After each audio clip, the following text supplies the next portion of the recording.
That's good. There you go. All right.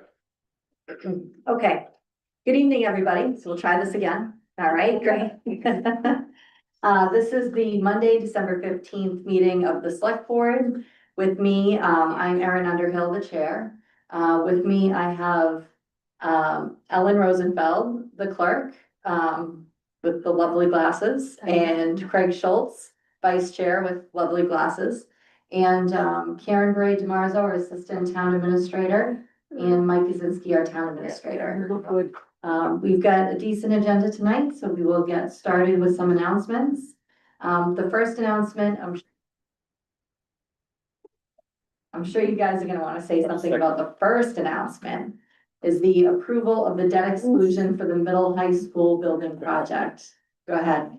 Go ahead. Well, the debt exclusion passed with 75% of the vote across the town. Interestingly, it's 75% in each of the three precincts too, which is unheard of. Usually, one of the precincts is an outlier, but this time it was 75%, almost between 74 and 76 in each precinct. So it was really right there. This means that at some point we will be borrowing money for the new school building and increasing taxes for it. But at this point, it's celebration time. There is no tax increase today, so we'll celebrate that. And it'll be a beautiful building when it's done. It will come in on budget. There is contingencies. We've never had a building not come in on budget. So our permanent building committee and school building committee will work on that. But what a success. It was a lot of hard work, a lot of volunteers. The volunteer committee was absolutely phenomenal. I was out there at the dump with them, and I got the dump shift at like 8 to 9, and then they'd show up and they'd hold their signs and dance. I held my sign and froze, but it was me. But it was great seeing them there. There was a lot of enthusiasm, a lot of young parents. It was great to see the next generation getting involved in town. So, Ellen? Agreed, Okay. agreed. It was good, and I want to just thank everybody for coming out to vote. Yeah. Yes. The second announcement is, first part of it is the Santa Parade. We had a Santa Parade this past Saturday, and I just wanted to commend the Recreation Department on a great event. It's always a fun time, and for the kids and adults alike, you know, it's really fun to watch the parade. So, again, great job, Rec Department, and thank you to everybody that participated in the Santa Parade. Coming up tomorrow, at 5:30 p.m. on the town hall lawn, we will be having a menorah lighting, and Ellen's going to speak to that a little bit. I just want to, all frivolity aside, the menorah lighting tomorrow night is, particularly in light of what happened in Australia at Bondi Beach. I want to say that it's going to go on. There'll be a police presence, which is phenomenal. I actually the rabbi texted me and said, could you ask for maybe a police officer? And I didn't even hit send on the text. And Chief Sophia responded by saying, and I quote, you're getting me and a couple of cruisers. We're way ahead of you. Story of my life. I just want to say it's an interesting time. First of all, happy Hanukkah, everybody. It's an interesting time because when things like this happen, you have two feelings, two distinct. One is you want to hide. You don't want to go to a something like this right on 109, because it's just so out there. And if anybody has any idea, you make it a little easy for them. And then the second thing is, well, this isn't going to stop anything. So you hope that more people will come and show some strength, and we're not afraid of you kind of thing. I go back and forth. I just go back. I know today I feel good because of Chief Sophia's wonderful support, which means the town has supports everything, everybody, everything, all the time. So if you want to brave the cold, tomorrow, please join us. It's a great celebration. I don't care what you believe in or don't believe in. It would be a great show if we can all get together tomorrow night. That's all. Thank you. And it's at 5:30 p.m. tomorrow night. Ellen and I will be there as well. Rebecca Roush, our state senator, is coming tomorrow night. I confirmed with her. The ceremony starts at 5:30. It's going to be freezing out. It's no longer than 20-25 minutes from start to finish. So really, if you can come by, it's good. They have food and some music and stuff. Yeah, I'm unfortunately in Quincy until 5:30 conducting COO interviews, so I can't leave. Or I won't meet the last candidate. So, I went once, I happen to not be Jewish, but it was a very good event You're and coming tomorrow, right? I'm coming, Yeah. yeah, I'll be Yeah. here, so, Awesome. excellent, okay, Thank you. sure. Any other announcements? No, okay. We will get kicking off here then with our municipal moment, which is about community transportation findings.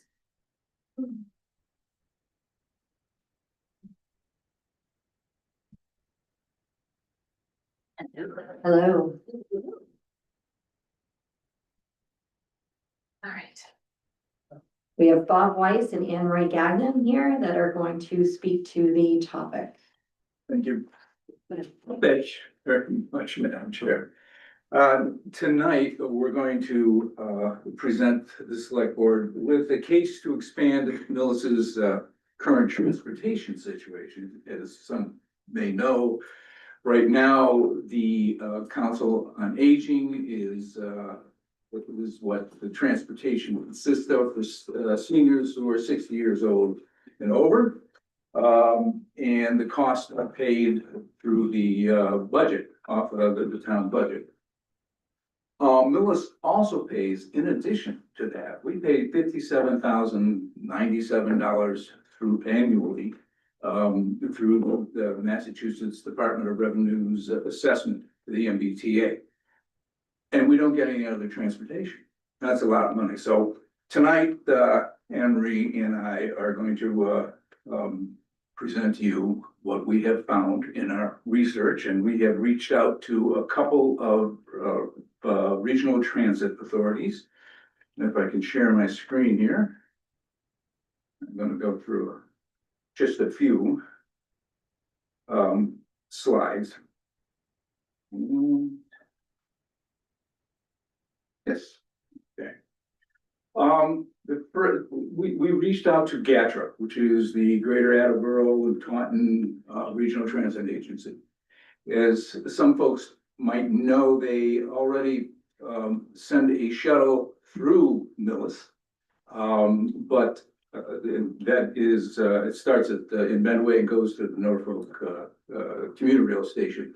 But right here, you can see that most of their area they cover, us, Millis being here, most of their area is south of us and west of us. When we went to go to the next slide. Next slide. So they don't stop in Millis? They do not stop in Millis. But, No. well, if a rider, actually, if a rider, so if a senior were to live in a community that GATRA serves and they decide to call for a ride and they want to come to Millis, they will come to Millis, but they won't originate in Millis. Right. So we do have people who live in Medway, for instance, who use their service and come to our center. So sometimes you see the shuttle bus, but they do not provide service right now. No regional transit authority provides service to us at this time. So by way of more, the last time we were here a few months ago, we were charged with doing more research based on the fact that we're looking from community questions and inquiry to potentially expand our program to see how much more we can serve, how much we can add to the seniors that we serve, in addition to that we are the only group who does the paratransit, accessible transportation for the community, and what that would mean for adults 18 and over as well with disabilities. So we are now here again to let you know what the research is. So go ahead. Right. We also talked to the Metro West Regional Transit Authority. This is their map, and as you can see, Millis being here, most of where they go would be Route 9. They go to Natick, Framingham, and parts of Boston, and this works very well with the survey that we had of Millis residents that show that most Millis residents who do want some sort of public transportation want to go to the towns where the MWRTA goes. They even go to the Longwood Medical area in Boston. So it's much easier to get to the places where people want to go. As I mentioned, there's a automatic assessment made to the towns, $57,097 a year. As you can see here in this slide, that goes to the MBTA. And because we're in an adjacent town, so we have to pay to the MBTA. And so what we're talking about is expanding the service to disabled riders under 65, as well as to the current folks who can use it. And this $57,000 would go towards that. This is the program that MWRTA provides called Dial-A-Ride. As you can see, they even say it's programs often run in collaboration with the local senior centers. And it is for anyone over age 65 that we will be able to continue our program at 60 and over, but also disabled folks who are under the age of 65. And what we'd like to do is try a pilot program, and at our next opportunity, we would like to bring someone from the MWRTA in to explain the program in more detail. So just to kind of recap what you said, just to make sure I understand. So we've been paying and currently pay over $57,000, and we do not get anything for that. Correct? That is correct. Okay, so, but we could get something for that through the MWRTA. That money could be applied to them for use of their services. Right. Okay, do we have any feel for whether that amount of money is adequate for what our need might be? Or do we foresee a deficit in, like the 57,000 will only go so far and we'll need more? Do we have any feel for that yet? So from our preliminary conversations with both groups, that amount of money is a great opportunity for a pilot program. It wouldn't change anything of what we currently do downstairs with the Council on Aging. It would just add to it. And when we reached out to these regional transit authorities, they were thrilled to hear from us because they can't necessarily reach out to the dozen or more towns in the Commonwealth who don't have service. But they're thrilled when a partner calls. So they were both happy to talk with us, and it really just comes down to where they go. So if somebody wanted to go to Foxborough, and maybe the Metro West Regional Group doesn't go there, of course, then what we do with the Council on Aging would continue to go that direction. But if you look at both of those, the Metro West Group fulfills more of the need for where our folks currently go. And then what we do downstairs can continue to augment that. And because right now, obviously, we've had parents who have come forward about their young adults who are 18 and over and with disabilities and what else can we do for them. Right now, we're happy to help provide those rides, but that's, our primary service is to seniors. And so far it's worked, but we would like to be able to do more consistently and different times. So they run these RTAs run a little earlier and a little later than what we currently do. And since we can use that money, that's great. Otherwise, the budget that we currently have would be appropriate. Right. One more question. I think it's best if we are able to invite our preferences Metro West based on the route to have them really explain and lay out exactly, because even when we met with them, it sounds too good to be true. But that's, it's either we just pay it to the MBTA and we never see anything. Yeah. Or they are actually able to recoup that money and do something with it. Okay, yeah, that'd be great if we can invite them. Yes, let's do that. Would you be able to reach out, or would one of us need to reach out? No, we can reach out. We can? Okay, that'd be great. Yeah, let's get them in and see what they have to say about that. And, you know, I think this is a really good first step to do this pilot, see how that works, see what the MWRTA can provide for us and see how that all meshes and then see what else we can do. What other need there is and what else we can do to fill that. So thank you for doing all of that legwork and research. You're welcome. Can I ask a question? Yeah. Do we, this MBTA money, this 57 grand, do we have to pay that? Yes, in fact, it's taken. It's actually- yeah. Yeah, so the state provides us state aid Right. every year. And the state actually, it's a withholding from our state aid and we have no say in that. They just basically, instead of giving us X million, they give us X million minus Minus the $57,000. So how many million do they give us before they take out the 57? Or Well, I mean, or do they give us? across the whole budget, I or mean, do they chapter give us 78, 57 and chapter take away 98. 57? No, that we get millions get from the more, state. okay. Yeah. state aid.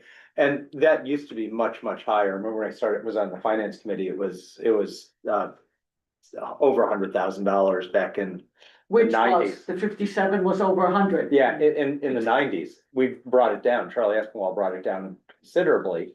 We were still getting no services, Right. but now we're paying less to get nothing Now we're than paying- before. So we're. So, well, yeah, if you wanna couch it that way. We're gonna get a much more tangible benefit. Yeah. From approaching it this way than just letting the state Yeah. remove that money. And this was the floor we could get it down to, whatever this formula is as low as they would go, but we argued to get it down as low as we could, we're getting nothing. This wasn't an option at the time, or maybe it was, and we just didn't even know about it.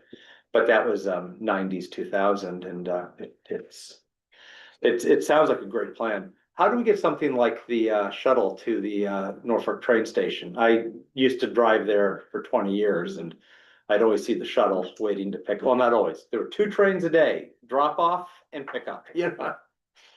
And And that might be phase 2 of this project, but I think it's an important part to I think consider. once we find out Yeah. how this works, I think, yeah, we can talk about a phase 2. Maybe we can work with GATRA to make Yeah. the stop here. Yeah. But again, well, let's see how the next. And we'd have to see where the need is, because it was one stop, I remember in Medway, you know, so it was designed to get people who don't have cars to the I know, train but if station. they drive through Millis. They drive through Millis, not a place that nobody wants. Yeah. And we were told Not the by middle of town. GATRA, told by Yeah, GATRA that if anybody in Millis Yeah. goes out to Village Street, which is part of the route, and Right. flags down the shuttle, they will stop. Yeah, you have to have a place to park there. There were other issues There's the with it problem. too. Yeah, So, yeah, okay. so, I mean, the route wasn't ideal and they were gonna alter the route. You could park now that we own the one property, you could park.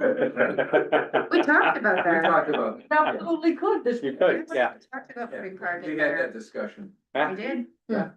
Interesting. Maybe Okay. that's our pickup spot, but we'll have the conversation further after we get the first one in. I'll donate the bench. Aren't you nice? So it's the least I can You do. can convert the chicken coop into a And we shelter. can get,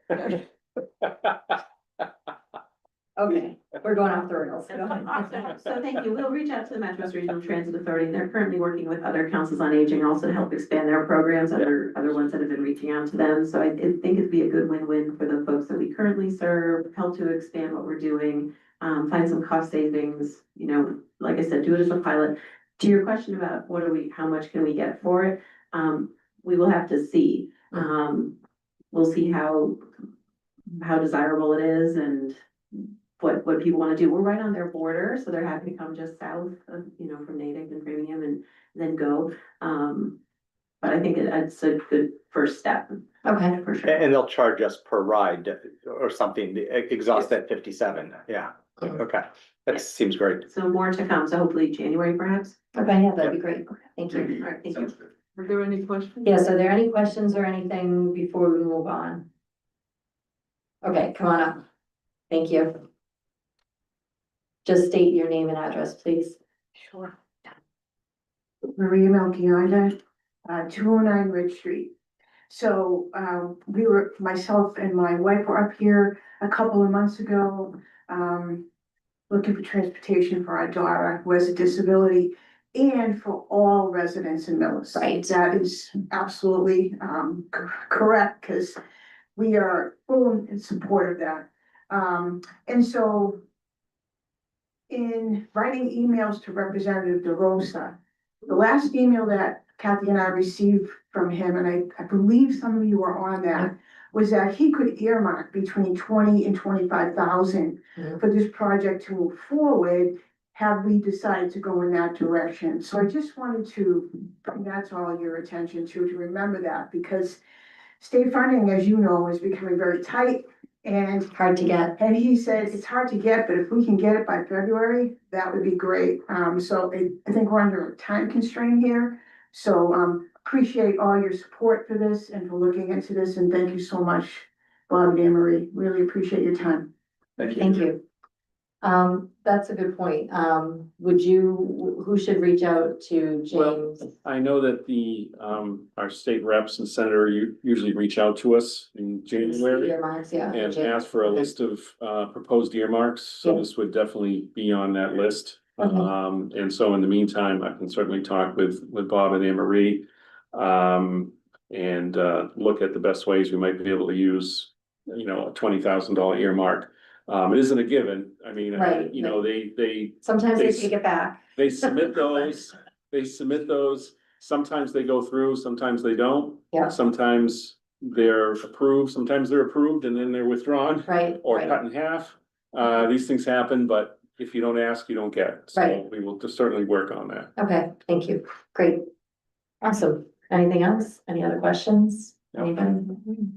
No? Okay, thank you, guys. Thank you. Safe person. Okay, so the next thing we have on our agenda is to consider the creation of an on-call conservation agent position.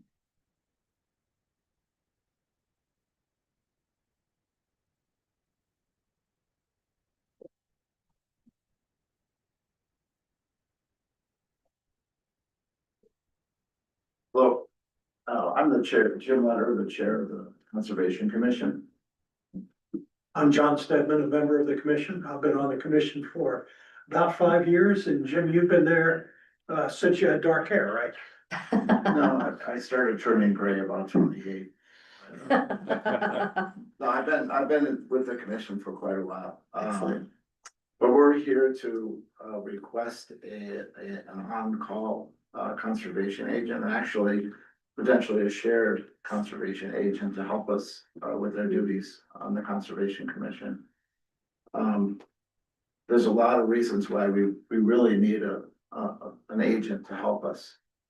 Well, first of all, I don't know if you know this, but every other town abutting us actually has a full-time or a part-time. Not agent. surprised. Yeah.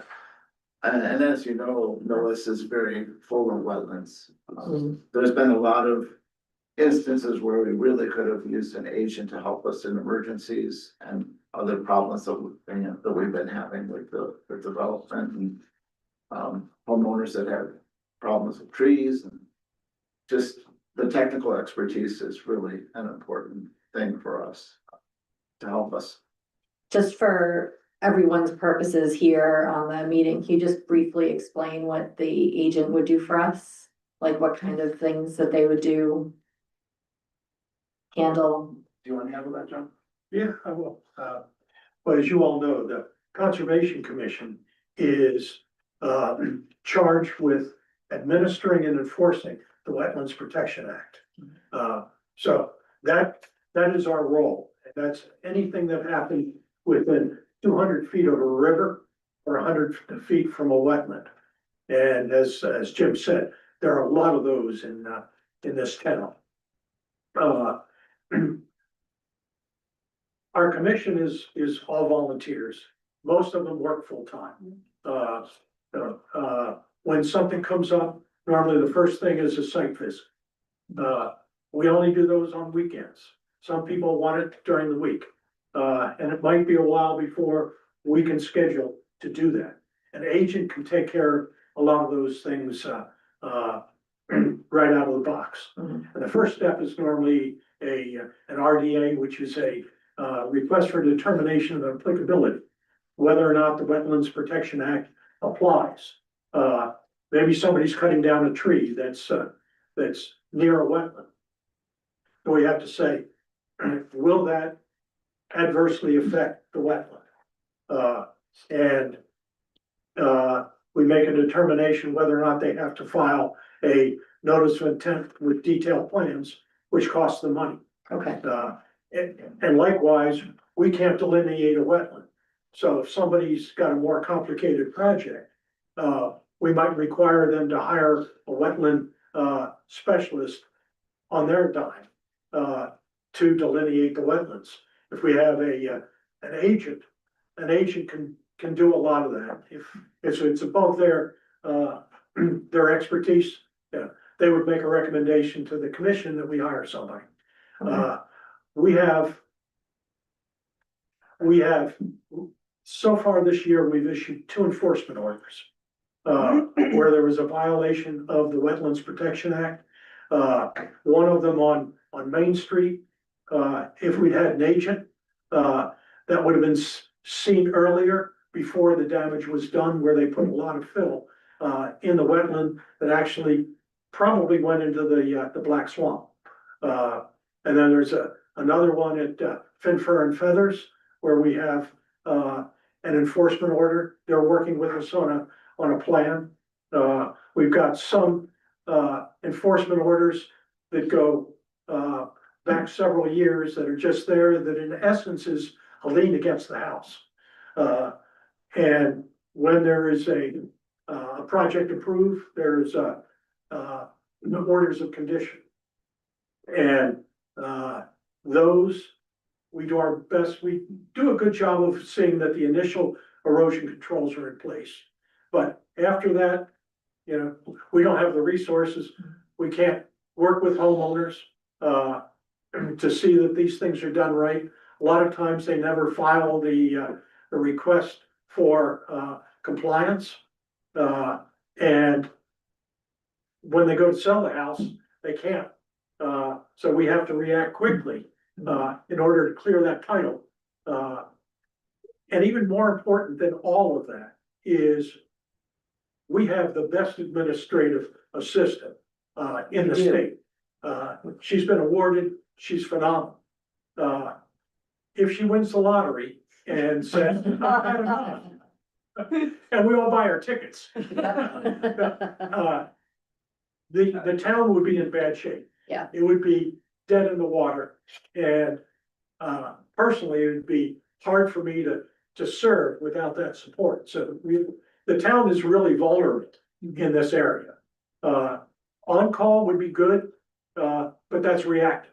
Yes, If we can get a shared agent, that can be proactive and will save, it'll make the town easier to work with, for development standpoint. I think it could save some people money, if we had an agent, as much as I hate to use his name, Bob Fox, at Emerson Place, rather than him having to pay Beta, the agent could handle that. So it could be more development friendly in that case. And Glen Ellen's probably too big for that, but it would have worked there. And in that case, Dan Merrickin is on site anytime that Beta's there and they work it out. So I think the town is vulnerable for not having a resource that has the appropriate expertise. okay, thank you.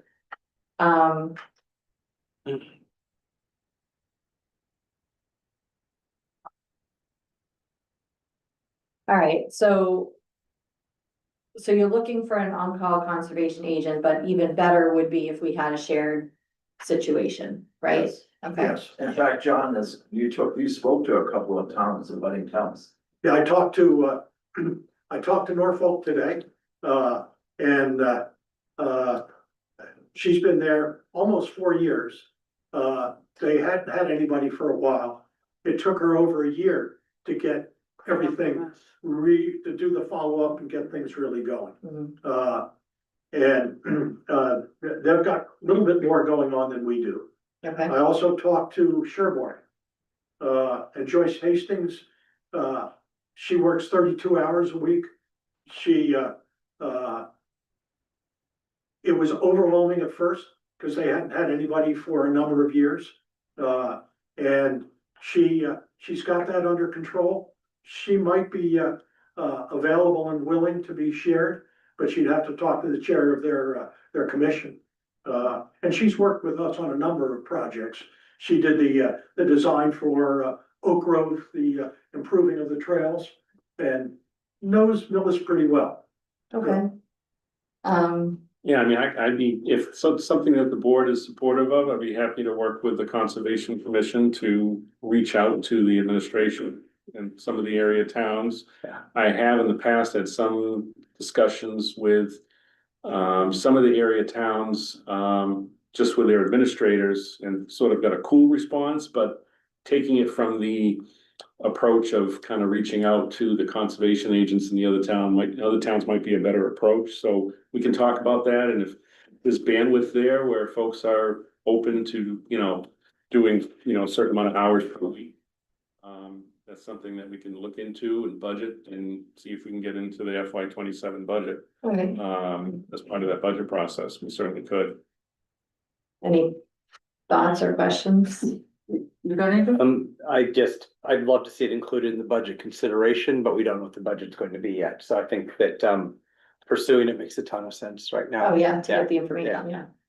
So let me ask you a couple of questions. You have Beta, right? That's your consultant.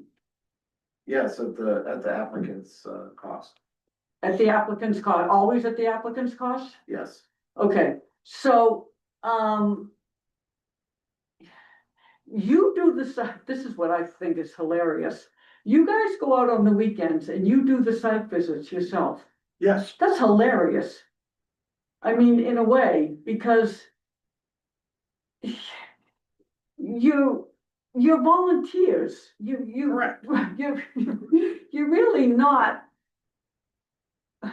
Do the townspeople ever say, what are you doing? Like, you don't have any credentials, but you're out there. You know what I mean? Does anybody ever say, I mean, we're probably lucky that we have some very educated individuals that are volunteering for us, but yeah, no, I see what you're saying. you really don't have any credentials to be tromping out there on their land and saying anything?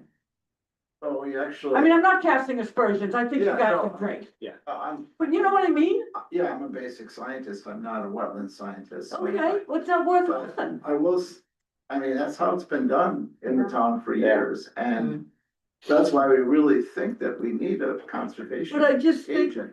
listen, all the credit, We've also all had trained, we're not authorized to be wetland scientists, but we've had training to identify the wetland species and I the get it, but high if thick it's, soils and all that stuff. I get it, but if anybody with anybody that wants to challenge you, you got nothing. Yeah, come on up, Camille, of course. I just, Yeah, just to clarify, the site visits that you're talking about, the homeowners have initiated that because they need guidance on whether they need to file something, so they're not walking onto properties. no, I know that. Right, but it's initiated by a homeowner Okay. or someone files. Yeah, an so they're not application. trespassing or anything, but But in orders of conditions do have a line in there saying that agents or anyone of the Conservation Commission is allowed to go on site at any no, I time. get all that. No, I'm not saying we that. never do that. I think she's saying like, like somebody without like official credentials that has, but like. Is now- Just does this for a job type of a thing, do you know what I mean? Yeah, You yeah. know, they do a tremendous amount. So you go out there and you identify, and who writes up the order of conditions? Well, if the homeowner needs to file, they contact me, I send them the paperwork, they fill it out, we hold a public hearing. But depending you're on- but But they initiate they try to provide guidance as to what needs to be filed, if Right. anything, yes. right, and then when you go out there and do that, listen, I'm not doing this to embarrass or do anything. My only question is, when you go out there and you say, yeah, you need to file. How does anybody say, well, maybe I don't need to file? You think, Do you know what I'm saying? I don't really understand what you're saying, I guess Well, they're you- arguing in our favor that we need a. Yeah. Would we be in a less contentious position if we had a full-time agent who is certified by the state to do this and that's their training and their job? Yeah, and I'm trying to help you. a shared would probably. Thank you. Yeah, well, I'm shared or a licensed professional doing this. Yes. would add some credibility, not that you don't have credibility, but add some Right. level It's hard of to say. professionalism.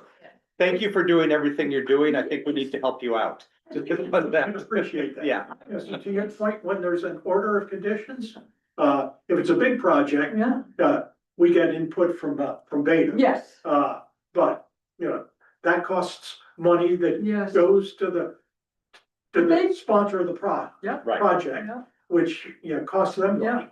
yeah, And so we'll write up an order of conditions, we'll talk amongst ourselves, look at we've done similar in the past and do the best we can. yeah. Since I've been on the commission, I can't think of one time after we've issued that we've just done a random inspection or even a drive-through. Yeah. Just a drive past without even getting on the property. We're volunteers. You don't have to be, Right. So I'm going to make a motion. but hold on, I have another question. There'll be plenty of time for questions after. Now, the here's the information. only thing. If you get a part-time or full, whatever you get, isn't, just because now we have that and it's not a Beta, a huge expense, but it's an expense. You're still gonna build that out to the homeowner, right? Or is the town gonna absorb it because now it's, you know what I mean? Well, I would say that to the extent legally we could, not every action that a conservation agent would take would be attachable Cost, to right. component of a project. So, Right. theoretically, like maybe half the cost could Right, be but based you- on what projects. That's what I'm saying, right, John? Yeah, but a lot of it's not that complicated. Somebody has to replace a septic tank. Right. And it's by the wetlands. Yeah, so we look at what's disturbed and, what trees have to come down and work with them. And I Right. don't know that, an agent could do that and do it probably more professionally than we do. Right. We do a pretty good job on that. And then, that wouldn't require, anybody actually doing a survey and flagging the wetlands.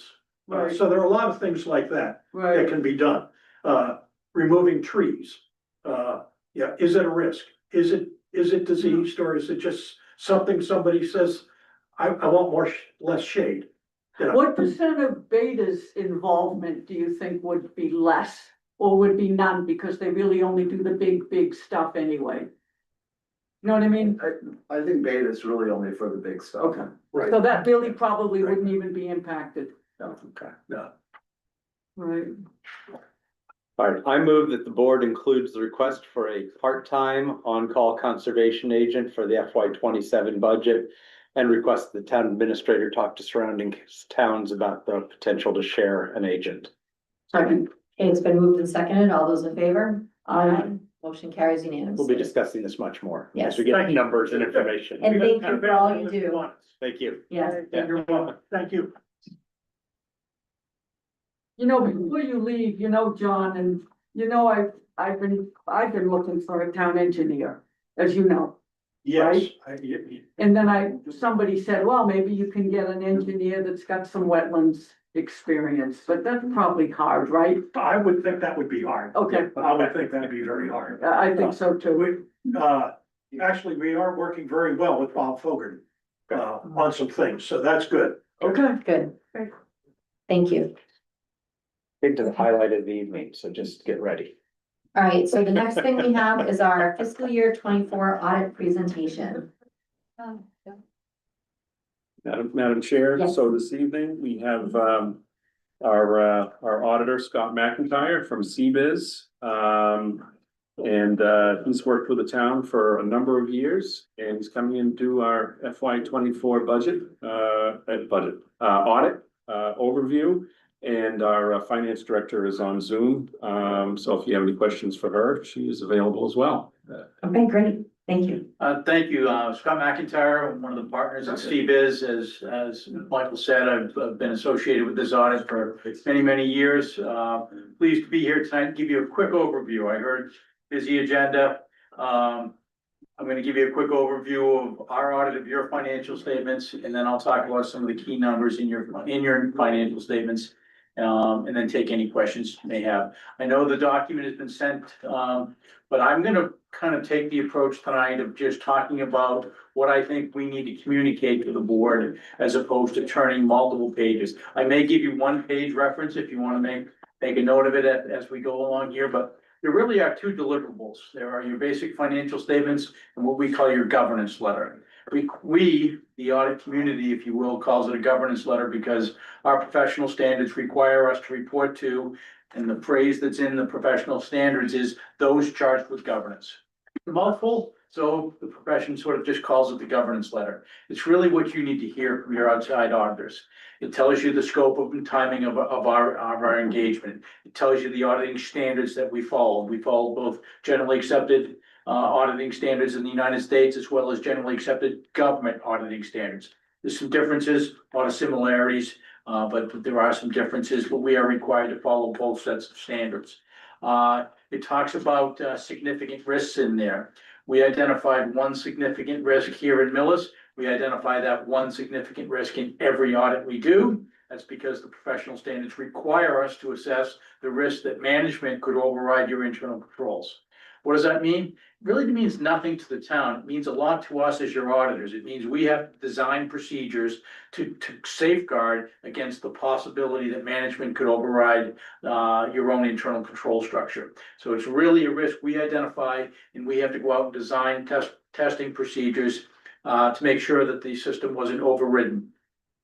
A lot of estimates in your financial statements, your net pension liability, your net OPEB liability and related accounts, capital assets and estimated useful lives. All of those are significant estimates. And again, our professional standards require us to report that to you.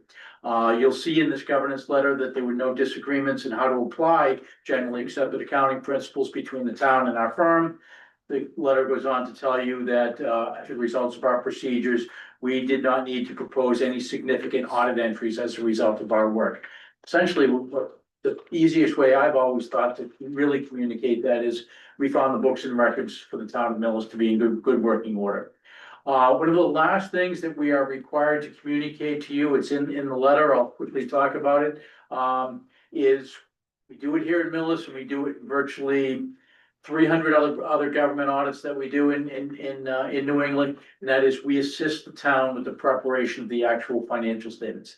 Technically, in accordance with our professional standards, that's considered a non-audit service. So we're hired to do your audit, but we do this other non-audit service that takes your books and records and puts them into this format right here. That's a non-audit service, and I'm required to tell you that.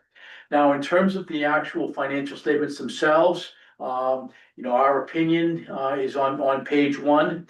Our opinion is what is known as an unmodified opinion, or opinions technically. Also thought of as a clean opinion. The opinion goes on to tell you that the standards that we followed, I talked about that a little bit. But in our opinion, your financial statements are materially fairly presented in accordance with GAAP, or generally accepted accounting principles here in the United States. For all local, state and local governments. So, following our opinion on your financial statements is what is known as your management's discussion analysis. Sometimes it's referred to as an MD&A. It's a great resource to go back to at a later point in time to understand why certain key account balances have changed. Now, beyond that, you come to your the balance sheets and the operating statements and the like. There are essentially two sets of financial statements in any local government's financial statements. I view them as both a long-term perspective and a short-term perspective.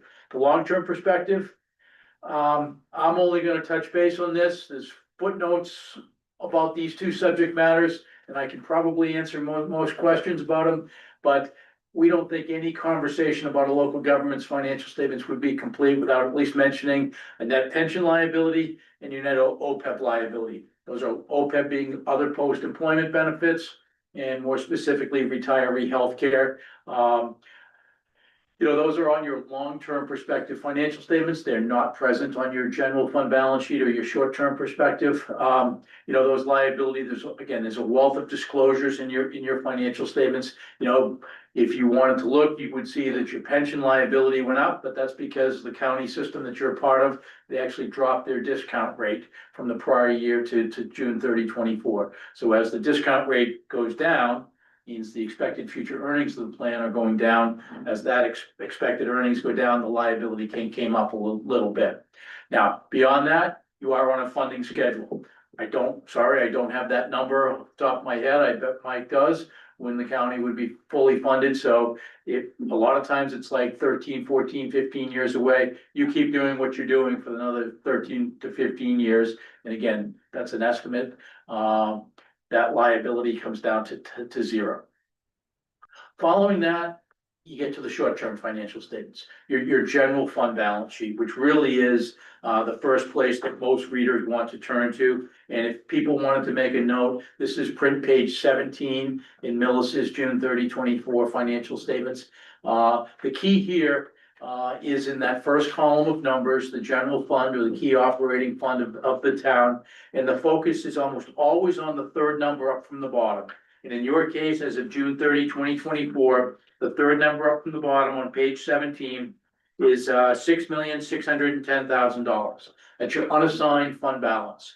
A year ago, at 6/30/24, that number had increased about $900,000 over the prior year. And also that 6.6 million represents about 15% of your general fund operating expenditures. Those are a couple of key percent. That's a key percentage that a lot of readers of your financial statements will look. Now, I just want to point out one more thing about that key unassigned fund balance number. Again, $6.6 million. There's two components to that.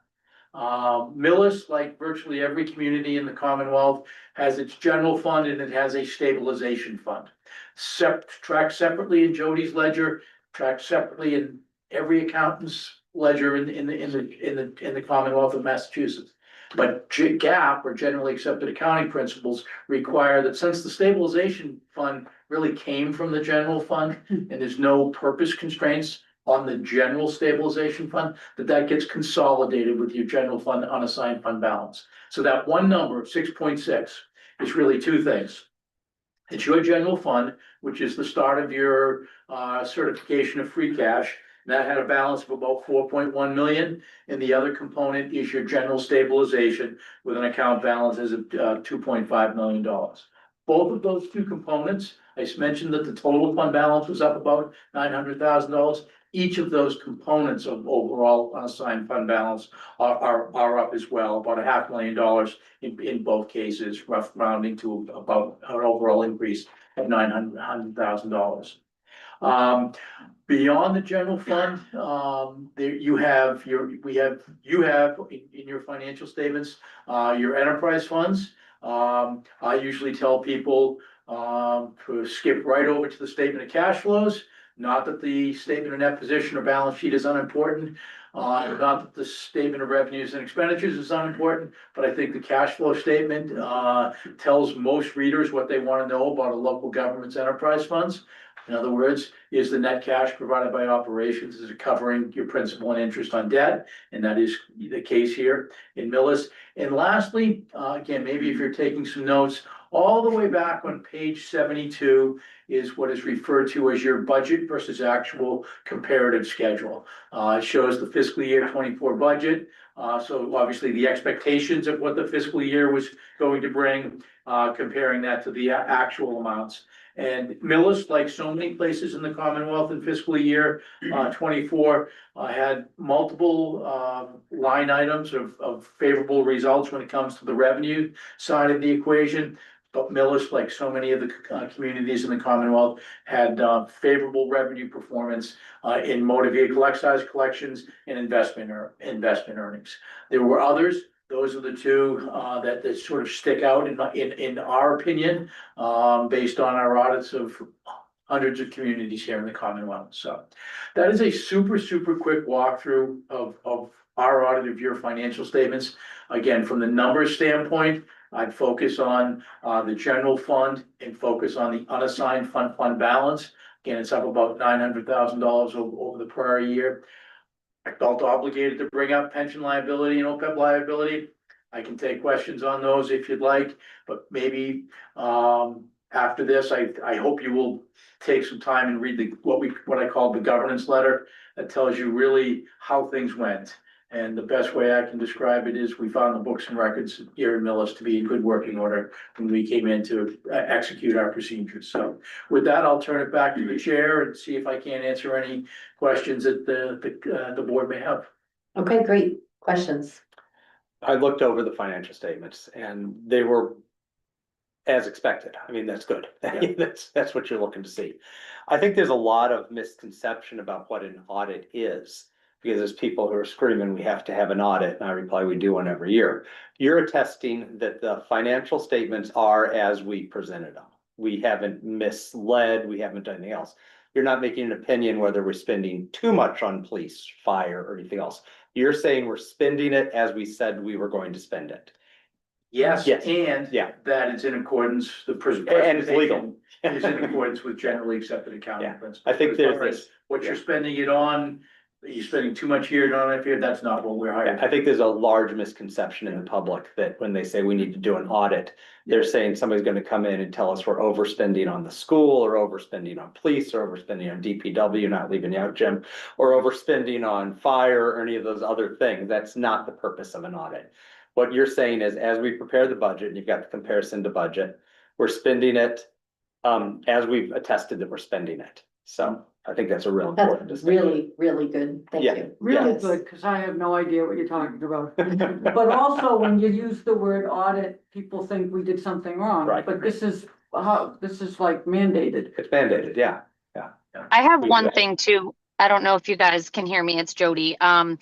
One other thing too that I'd like to bring up about just audits in general is part of the due diligence, having a third party come in and just look at our operation in general, looking at policies and procedures and areas of risk that can pose potential liabilities in the future. So I think that, looking at that from that perspective as well is incredibly helpful to any community to really be able to solidify those areas of the operation that may need to be. So that's just another important point for the public to understand that this is a great look into our operation to give us some recommendations if there is any area of risk.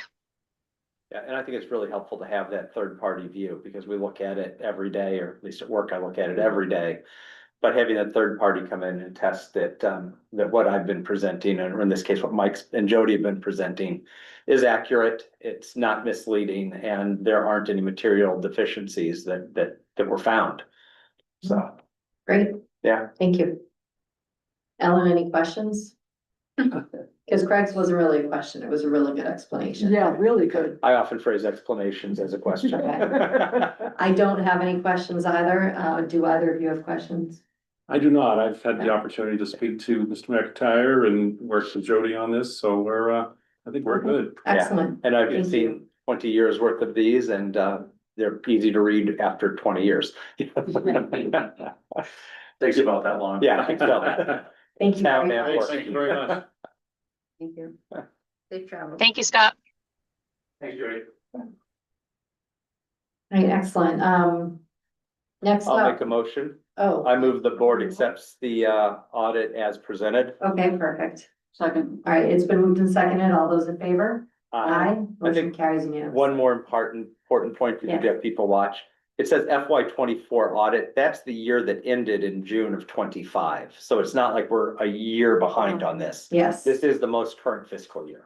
yeah, the fiscal year business is a little Confusing for people. confusing people. It's actually the FY 20. Oh, no, I'm sorry, Ended in June Yes. of 24. 24, I'm sorry, I'm off by year. This is the most current closed year. Yes, That's, Yeah. well, yes, well, we This closed audited, 25, but we'll be having hopefully Yeah. The 25, FY 25 audit, probably in the June, July time. It takes a little while to get Yeah, together. yeah, there's a bit of a lag. Yeah, Yeah. so, yeah, thank you, I'm sorry about that. That's right. Thank you. but we're not behind. No, we're not behind, We're right on time. yeah, this is when it's supposed to be done. All right, next up, we have some appointments. All right. Hold on. So special municipal employees, a special municipal employee is basically sort of a way, I shouldn't say it's a way to get around, it's a modification of the conflict of interest. We never say it's a rules. way to get around. I'm not gonna say it though, it's a modification. Shut off the owl. Yeah. So our deputy building inspectors are part-time. They fall into the, they fall under the rules that they can be allowed to be appointed as a special municipal employee. Came up because we had a deputy building inspector who did work for the town itself. And on the outside, that looks like a conflict of interest, so you can't do that, but you can if you're a special municipal employee and you file disclosures, et cetera. So that's what we're asking for you to do, is to actually designate these two part-time roles, and it's not the person, you're actually designating the job itself, the role. As special municipal employees, and so that's the deputy plumbing and gas inspector and the deputy electrical inspector. And again, then if they do work for the town, they just have to file a disclosure and we can pay them and all as well. If they do work for the town as a plumber or as an electrician. Correct, so if they Yeah. came in and fixed the sink at town hall, for example. Right, we could pay them, because we pay them a fee when they do certain inspections for the town. We're also, through this process, we'd be allowed to pay them for work they do in repairing the town building and so forth. Yeah. Otherwise, in the state comes up with a lot of these regulations about conflict. And they don't often take into consideration the dynamics of small towns. Yeah. You might not have Yeah. 50 plumbers that work right around the town that can do that work. There might only be a few plumbers, a few electricians. That's why towns with the smaller populations are allowed to go through this process as long as it's accepted by the governing board of the town, in this case, the select board. And Correct. the positions are outlined as special municipal employees. They're still required to file disclosures with the town clerk. When they do actual, every time they do an actual project for the town, they just need to file a disclosure. So that the town is aware they're doing that work. So everything is above board. I move that the board designate the positions of deputy plumbing, gas inspector and deputy electrical inspector as special municipal employees. Perfect. You do one at a time? Yes, A second. it's been moved and seconded. All those in favor? Aye. Motion carries unanimously. Thank you. So next up, we have. Next up, Madam Chair, we have a letter from the building commissioner, Bob Fogarty. Recommending that the select board appoint Nate Maltinsky as a local inspector in the Millis Building Department on a part-time as needed basis. Nate is a dedicated, long-standing community volunteer and currently serves as a building commissioner for the town of Wayland. He brings the qualifications and experience necessary to fulfill the needs of this position. And he would welcome Nate as a valuable addition to the department. So with that, I'm asking that the board vote to ratify my appointment of Nate Maltinsky as an alternate local building inspector on a part-time as needed basis. I move the board ratify the appointment. Ratify or appoint, which one are we doing? Appoint, read it. I know, but you just said ratify. Yeah, it's actually to ratify my It's appointment. when it's Yeah, ratified. I was listening. Karen. I move that the board ratify the appointment of Nate, is that Maltinsky? As part-time local building inspector to serve on an as-needed basis. Second. It's been moved and seconded. All those in favor? Aye. Motion carries unanimously. Just to jump ahead. Congratulations, Nate. Congratulations, welcome to Millis. Feel like I never left. Yeah. Just to jump ahead, you will also be ratifying the appointment On of the the next snow contract. Okay. I was going with The that only one as you're, a theory. the only one you're actually appointing with a special municipal Yeah. employee, so, okay. So, Little copy paste Madam there. Chair, I don't- yeah. upon the recommendation of the Director of Public Works, I'm asking that the board ratify my appointment of the following individuals as snow contractors with a start date of December 16th, 2025 and through March 1st of 2026.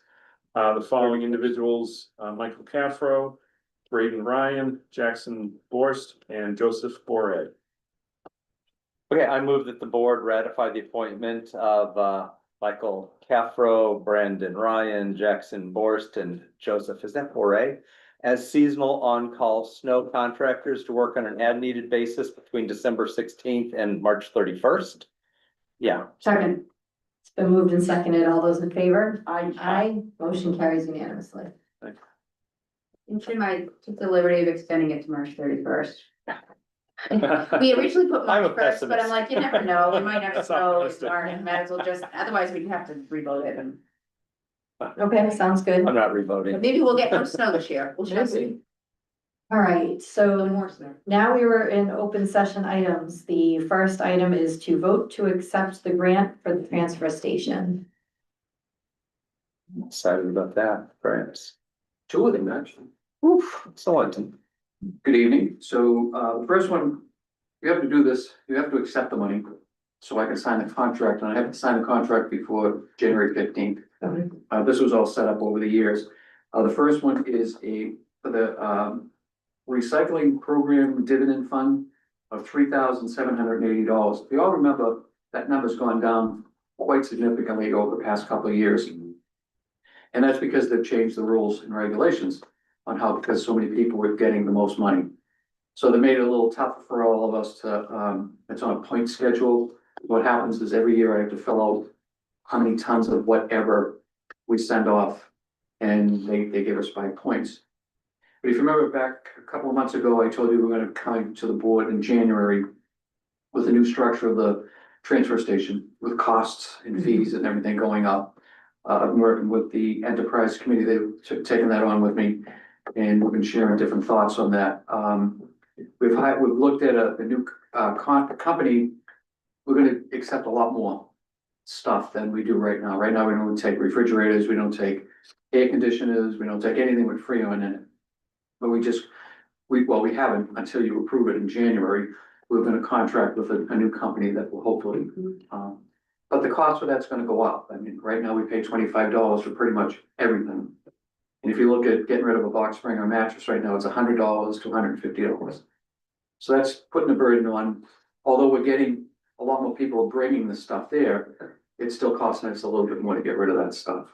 So what you're saying is, to those of you at home, It's if gonna- there's anything you need to get rid of, Do it. now is the time to do it. I was just Rainy thinking that. basement. And it's not gonna go up significantly, because it wouldn't be worth our while, because then nobody will Bring it still be back. finding them on the side of the road.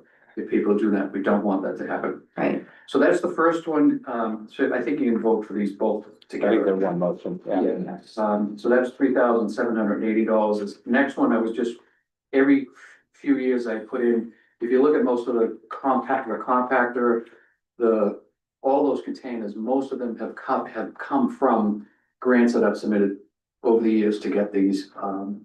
And I felt, yeah, it's been a couple of years, maybe they forgot we put in for the compactor. And there's a limit that they'll give us is $10,000. Those compactors the one we have, it's $36,000. So if you look at what we have from the IDP, the sustainable material, whatever money we have there, it's upwards of almost $12,000 once we put this money in there. So with that, that's up to 24,000, then maybe we'll come back in May if the funds are available. We'll be able to ask for the remaining money to put towards a compactor from town meeting. Now, it'll be a discussion that David will have with you, in the future of where's that compactor gonna go. Right now, we'd like to put it at the transfer station, but we've actually thought of, it could save us a lot if we put it over at the school, at the Clyde Brown. But, we'll let him, discuss that with Mike in the future to see where it's gonna go. So I guess we'll take a vote that you allow me to sign these contracts or grant applications. okay. I don't know. I move the board accept and authorize the DPW director to sign for Mass Department of Environmental Protection funds under the Sustainable Materials Recovery Program in the amount of $3,780 and $10,000 for drop-off equipment for a cardboard compactor.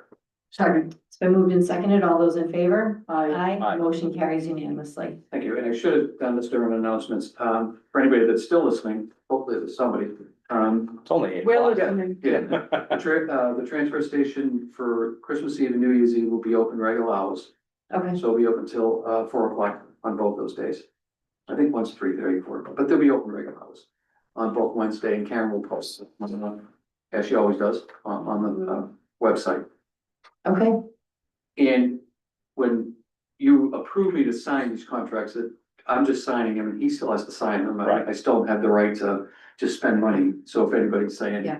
Yeah, the town administrator still does it. nothing, but he's not staying here too long, so we really need to keep an eye I'm out. okay with him signing this to get a grant. Yes. To go in the other direction. then we have to Right, watch. right. Yeah, bye grant money. So the second contract is for street lighting. Remember Yes. the town meeting, we got the approval of the 10 ornamental lights. We're lucky that they're holding on to this price and again till January 5th. So that's why I came today to ask if you to approve. The funding's there for $70,900 to Standard Electric that's how they stated it, Standard Electric Wilmington. And they're gonna match exactly what's out there, so there's still some left. I move the board approve and authorize the town administrator to sign a contract between the town and Standard Electric Wilmington for replacement of 10 damaged ornamental street light poles for the amount not to exceed $70,900. Second, It's been moved and seconded. All those in favor? I Motion carries unanimously. have to say, when you drive down 109, Yes, it looks nice. It does. I was looking at it tonight on my way I down. was to looking read. at it last Fun, night, yeah. it looks, The fire put up all the wreaths and you don't see that. Harrison McPhee did most of the trees. Chris Fogarty also did a lot of the decorations out front. Very nice. She did around the trees and Robbie, did you put any of them up? And I was gonna say, It the looked- Brad too, Yeah, but climbed up to put the wreaths, to put the Somebody lighting on. commented to me that it looks, Working on it. did we do anything different? It just looks great. you know, what we didn't put as much and. Oh. And I think it looks better. It does, correct. But we didn't do the big tree. Yeah. Yeah. Less is more. I will say, if you notice, some of the lights are out, they're gonna be fixed tomorrow because a couple of the strands were older, so. As soon as they went off, the lights went out of course, so they gotta get a couple of lights, but it does look nice. Thank you. Thank you. Looks nice. Okay, the next item on our agenda is to, this is just a super quick one, discuss fees and use of town fields by organizations. All I'm looking for here is just kind of an agreement between us that we can the town administrator can kind of take this offline and do some more research in terms of what groups use the town fields, what fee schedules are charged to the different groups, or what the arrangements are, just so we can get to an equitable place for all groups involved in terms of cost for field use. So, Yeah, we did find, What'd you if I may, find? we did find that, in looking at how the costs associated with the fields, whether it be irrigation or other things, it's sort of a little bit of a hodgepodge based on the different groups and how they use the fields, when they used, and it's just happened over time. It's evolved. So we think it's a good time to take a fresh look at, the arrangements the town has made over the past and kind of look at that and make sure that, we're handling this in an equitable fashion amongst the different groups and, going forward. So something over the next probably 2 or 3 months we're looking at. So I just want to make sure the board is aware. It's okay with us, looking into this and reporting back to the board later in the budget season on that. you guys good with that? Yeah, is Fine there with that, anything yeah. in writing? I think that should be all. No. It might be nice to get there. That's part of the issue. What, Jeff? No, I wanna say something, I don't think we can. Oh, Yeah. it's probably, yeah, it's just an Yeah. evolution. It's This been, one said yes, this it's been an and this one said evolution over the that. past 20 years. And different things happen at different times and we the town sort of addressed things as they Right. went. But we're finding now that it might not be fully equitable in Oh, that really? approach. It's not equitable? So in the pursuit of being equitable, we want to take a fresh look and just, make sure everyone feels they're being treated So fairly. the first thing you're gonna do is get paper and find out where we are. Exactly. That's gonna Yes. take 3 months. Yeah. Then you're gonna see how inequitable it is. Then we're gonna have fun. Then we're get to gonna have vote. a conversation. Then we're gonna have fun. Yeah. Yeah. Okay. Kathy, come on up. I'm looking forward to that, actually. I really am. See what's left, I know. Hi, Kathy Smith, 28 McKay Ave. I don't know too much about what you're discussing, but I can say I am a direct abutter to the Little League field and to the softball field. And if you're I'm not sure what the contract will be, but we've had lots of issues. The softball field with the noise, with the music, with the 4-foot speakers that they play all the time, with the Little League field, renting out the fields every weekend. you know, them coming at 7 AM, music, we go out and ask them to please turn it down. Their response is, I rented the field, I can do whatever I want. Oh, Yeah, it's bad, it's bad, it really is bad, we have a Okay. legal right to quiet enjoyment, Yep. we have a neighborhood where people work 24-hour shifts. We have emergency room nurses, we have people recovering from cancer, we have infants, and there has been a huge lack of common courtesy in this area. So I'm not sure what you're doing with the fields, but you have to consider, these aren't fields in the middle of nowhere. They're literally 10 steps away from our homes.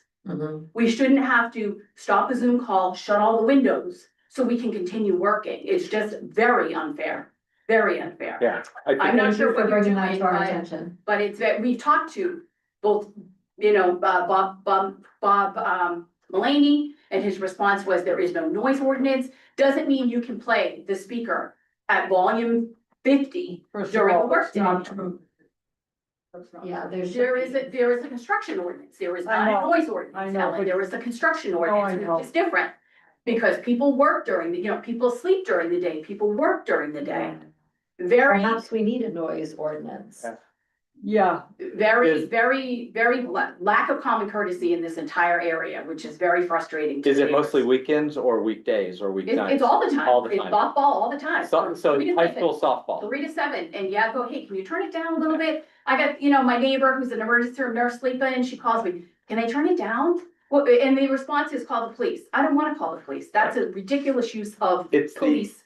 is it the it- high school practices or high Yes. school games? All of them, all of them. The Little League, they rent out, 7 o'clock, they're there with the 4-foot boom box playing it, 7 AM on a Sunday morning. Okay. You gotta run around, shut all your windows, you go over and say, hey, could you turn that down a little bit, common courtesy, it's Sunday morning? Yeah. No, I rented the field, I can do whatever I want, was the response from a non-Millis And we out-of-town can, team. we can set up, I imagine we can Well, set up town- ordinances it's town on town property, property, so so that they're different it than does have- townwide. Right, Yeah. like, I don't know what you're planning on doing with this, This was just licensing most, the organization. no, this was all about just trying to figure out what organization A pays, B pays, C pays, but I think this is easy enough to piece add to this tack in. this on, Yeah. especially since we're not making a townwide noise ordinance. Yeah. You can gun your motorcycle Right. across the street from my house all you want, I'm not changing that. But, yeah, but, But we're I wish Yeah, I we don't- could, but we're not gonna go down that Right. road at this point. no. But on a town field, we can set up, If people have a Yeah. legal right to quiet enjoyment, if they need to sleep during the day because they work at night, Yeah. they should not be woken up with, yeah, and we you can know, put it, we can excessive investigate. noise. We can investigate noise ordinances on Well, town you property can- far easier than on the Right. road. Once Right. once you get to the bottom of this and we start to see the contracts that are being written, Yeah, we can add to the Yeah. contract. Yeah, there is We only could a do a lot. requirement. Some There's basic a construction ordinance, noise DMV. ordinance. There's But no these will be- noise ordinance. but this won't be an ordinance, it'll be part of the contracts that There's rental another groups, rental agreement. yeah, If Yeah. you want which is to rent different. our land, Yeah. Which brings up another interesting point, is that we are not renting that field. But we are renting it to the Little League theoretically, they have an agreement to use it. Exactly. So we can take it into there, so. Renting it. So that's what I'm saying, I'm not saying. This is they good. can't, Two but Midfields. And this is part of the Where we're broader. gonna get to the bottom of this. This is kind of the That's what I'm broader- saying. It's not a town per se, Yeah. it's going to like Yeah. third party, so that's Yeah. the problem. I think we can figure a way to address This is it. definitely a piece of it, there's no Yes. question So we need that, to figure that we out need to that. incorporate, so it is part of the broader conversation. Yeah. Um, They are so- definitely renting it to an out-of-town club team in Medfield, 110%. They are definitely, When's the season start? I'll wander down. I don't know, they definitely rent it. And I'm not See the saying kids it's, in their it's uniform. right or Right. it's wrong, but I'm Right. saying it makes it very hard to monitor and to, Right. yeah. Right. to Establish anything, Just that's what we need to get at the Courtesy to a bottom. neighborhood, that's all. Absolutely. They're not in the middle of nowhere, these fields are directly in Yeah. our neighborhood. And We I gotta think it's figure it easier out to clearly. do this than a townwide noise ordinance, which Yeah. every time we've tried to do it, got everybody convinced that their screaming kids are gonna get the police visit. So we'll look at this as, which maybe they should, but will, or their barking dog. It would be. But this can be addressed on It would be town great to have property. A breakdown, Yeah. you know, from the abutters, and I know you're one of the butters to kind of say what the key issues have been over the past several years specifically. is it just getting worse every year? It's getting 10 times worse every year, every year. Yeah, just lack of common courtesy. It's a neighborhood. You're literally 10, I'm from here to Karen is the house. Oh, yeah. And they play, and you know, we have a poor new neighbor. He's like, I can't work from home anymore. I'm like, you can work from home. You own your home. You can work from home. Yeah, This just got more fun. Yeah, It did. And we can address it Sorry. in chunks. We No. can look at the Yeah, I'm not contracts. kidding. Yeah. And we can look at the contracts Yeah. and what their payments are. We can certainly address the noise piece Absolutely. prior to that, when the season starts. Anything that's creating a public Yeah. nuisance. I mean, I have a feeling that the whole contract situation may run past the season, but I think we can get to the noise ordinance Yeah. when the season starts. Thank you. As a Thank you, separate item. Kathy. Thank you. Kim. Yeah, thank you. That's enlightening. Yeah, that is. Mhm. We responded with pickleball best we could, so this goes. Right, anything else on that? We good for now? We'll take a look, okay. Yeah, Next thing up is our review and approve select board licenses for calendar year 2026.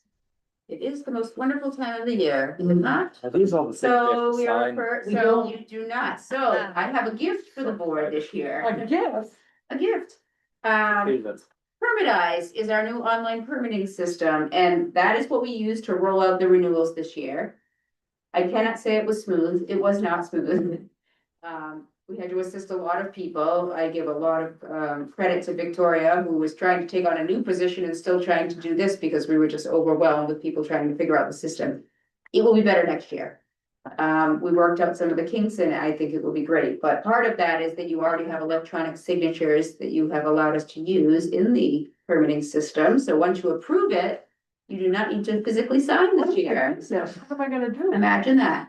I'll still be able to point at the signature. This will be great thing. to me though, Okay. because Okay. my That is my signature is signature, longer than yes. everybody else's signature, So- so. Yeah. Question, Sure. were all the glitches just people not used to it, or was there a glitch In actually both, with it was, Permit? both, because we Really? had to Probably so. develop how we wanted the permitting to look on our end.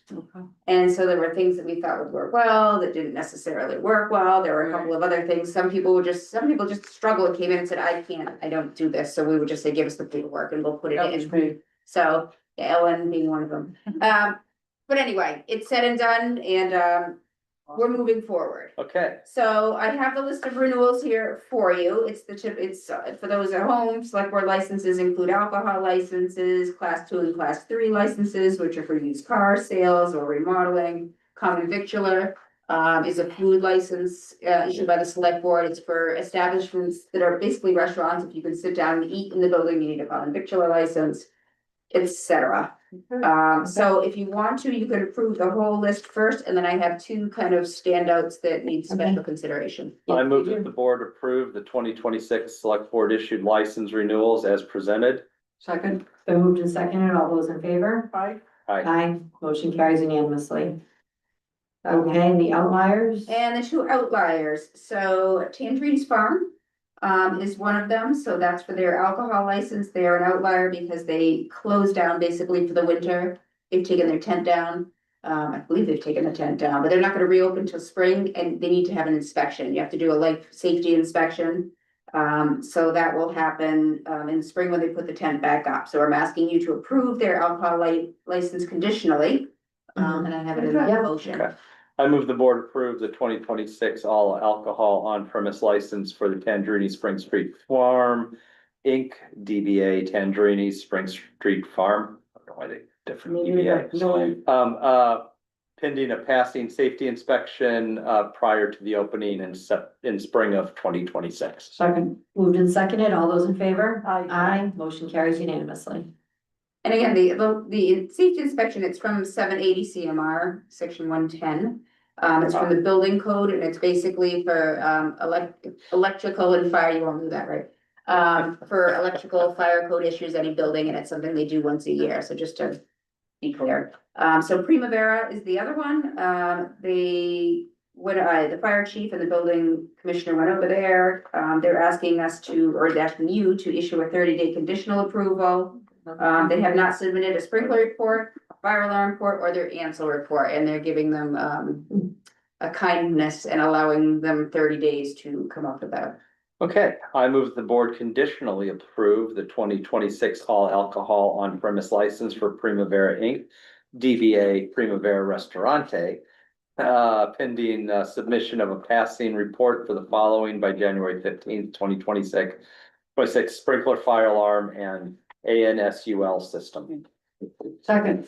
Okay, it's been moved and seconded, all those in favor? Aye. Motion carries unanimously. Thank you, Karen. Well, that was as quick as it gets, right? Yes, it is. All right, next we have, vote to ratify employment contracts for the town administrator and fire chief. So Madam Chair, in your packets are the 3-year employment agreements, for the position of town administrator, fire chief, as well as the Oh, the MOA. MOA with the PFOM local 4704 for needed changes related to the recent appointment of a captain within the fire department. Okay, Alright, I will make a motion. I move the board vote to ratify the following 3 employment agreements. Town administrator for 3-year term, effective July 1, 2026 to June 30th, 29. Fire chief for 3-year term, also July 1st, 2026 to June 30, 29. MOA for the fire at PFOM local 4704, changes related to the appointment of captain and fire union. Second. it's been moved and seconded. All those in favor? Aye, Aye. Motion carries unanimously. Thank you. Did you say aye? I did. Okay. Madam Chair, if I could just make a couple brief comments, just want to thank the board for your support and confidence, in a 3-year employment agreement with me. I greatly enjoyed working here. Looking forward to another 3 years. And also want to thank all the department heads and employees of the town that do an outstanding job here, and they're truly a joy to work with. Not to say we don't have rough days now and again, but again, I want to thank the board and also just make note, I know you just approved the fire chief's contract. The fire chief, I think, is extraordinary, and he does outstanding work for this town and is committed to the town, and very happy that he's going to be with us for at least 3 more years. So, and hopefully many more. So just want to express that, and again, thank the board. Thank you. Thank you. All right, excellent. Next we have select board liaison updates. I don't have anything. Nothing. Well, as usual, As usual. only one that has anything. I went to, it was actually very good. I went to the store. Oh, yes. And I spoke up. They have public comment and they always ask me to say something. And so this time I said something. I asked them when they're gonna get more sewer capacity over there for the towns that are struggling, right? Especially with the MBTA zoning. Where are we supposed to put 1,000 more units if we have no capacity? Fair question. It got nothing to do with them. By the Okay, way. all right. Nothing to do with, they have no power. Zero. They have the capacity they have, that's it. Go to Boston, talk to them. Talk to the DEP. Yep, and they said something kind of interesting, that it would be cheaper to build your own small, you know, on-site treatment center at the end of the day. I thought that was interesting. So, that's what I got. Okay. Craig, anything? Nothing. Okay, lovely. All right, next up, we have review and approval of the draft minutes from November 24th. I make a motion that we approve the minutes for November 24th, as written. Second. It's been moved and seconded. All those in favor? Aye. Aye. Motion carries unanimously. All right, I move the board enter executive session to discuss strategies